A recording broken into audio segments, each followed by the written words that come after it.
Hi, this is Rooney 207. Welcome back. For this particular episode, we'll go back to talk about the AICPA's trust service principle for their SOC2 report for the service organization control. And this one, the principle we're going to review today is the fourth one, which is availability. As you can see, typically where we are concerned with availability, it's when we're outsourcing things that are like recovery time objective SLAs, things that are outsourcing for services like data centers and those types that require some kind of contractual commitment or obligation. So we definitely want the entity that we're using or our partners to have that kind of coverage within the availability principle covered within their SOC 2 report. And its availability is defined by the AICPA in terms of the trust service principle. It's the information systems that are available for operations and used to meet the entity's objectives. So whoever you're focusing on, and essentially comes down to recovery time objectives and SLAs, availabilities of the data and things like that. And where you want to see availability in the SOC 2 report if it's key to your clients or your partners, those who are you have a desired interest. So organizations like data centers, you definitely want to have that. There are three, I believe there are three components. The three criteria of the availability principle. And as you can see, just like the last three, we cover the criteria, the description, the risk, the control number, the control description, how the auditors test it. This is part of the risk and control matrix that typically you'll get you'll receive from whoever audits, or if you're conducting a readiness side of the house internally, if you have a IT governance risk compliance group, GRC team, and things like that. Let's see. So you'll have the who performs the test, if it's covered in prior, the control owners, the test results, the control status, gap remediation. If there's any type of deficiencies, you note management's response and their management's remediation plan. And the first criteria is the entity maintains, monitors, and evaluates current processing capacity and use of system components, infrastructure, data, and software to manage capacity, demand, and to enable the implementation of additional capacity to meet its objectives.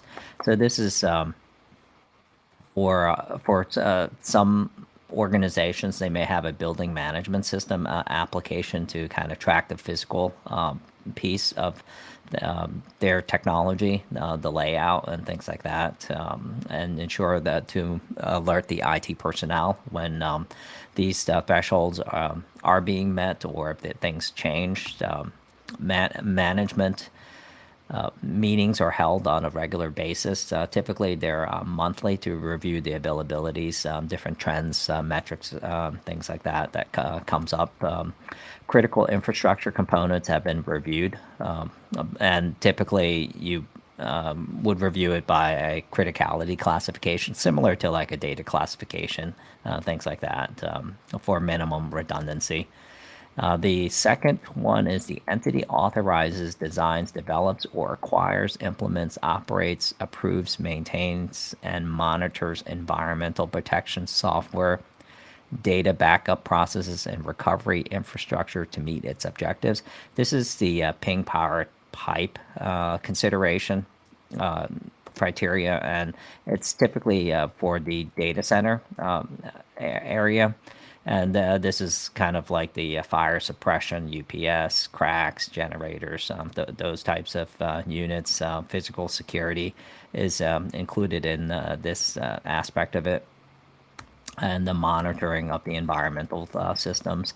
And sometimes you'll see many organizations. This is where the beginning, or they start to build considerations for their recovery objectives, and also the DR component. And they'll maybe tie this to the larger BCP, business continuity planning for the organization, as typically business continuity is higher, and it could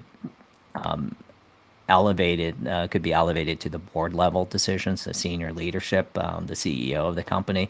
They're aware of it, and typically the board and the CEO delegates the BCP responsibilities to one of the top executives, and they'll definitely want to understand the company's technology, DR plans, and things like that. So you want to look at the backup recoveries for the full, the incrementals, for the type of systems, and you want to prioritize it. These are some of the optional ones that and then you want to make sure that your third party vendors and those folks have these things in place as well. The last and the third criteria, the entity tests recovery plan procedure supporting system recovery to meet its objectives. And I think, like all planning and things like that, if you don't test it once in a while, you don't really know. It's just like your fuel for your data centers. If you never test it, you don't really know what its potential is. So you definitely want to do your fair share of the disaster recovery testing and things like that. And then especially when you have new requirements that come in place or modifications of the requirements, you want to definitely ensure that you validate that, not just on paper. These are the components that we would look at and we would consider for the availability principle. Just wanted to keep this video as short as possible. Let me know if you have any questions or would like to talk about any other components of the SOC 2 report. Thank you so much and have a wonderful day.